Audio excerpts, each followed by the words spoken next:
حابينه. احنا اتعودنا ان احنا نعمل النقشات دي، جميلة جدا ورايقة وحلوة. الكحك بالملبن طلع جامد، تحفة تحفة، وبالعجمية حلوة قوي. قطعة العجين كده ونعمل لها تجويفة ونحط فيها الملبن او عجمية او عجوة، ايا كان انتوا حابين تحشوها ايه. متاح يعني. ننقش بقى كده، نبصم، نعمل اي شكل.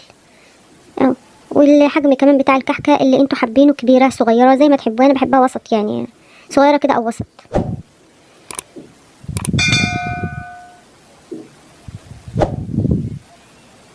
بطلب منكم اشتراك في القناة وتفعيل الجرس فضلا منكم، مش امر والله. احنا بنحب متابعتكم ومشاهدتكم لينا.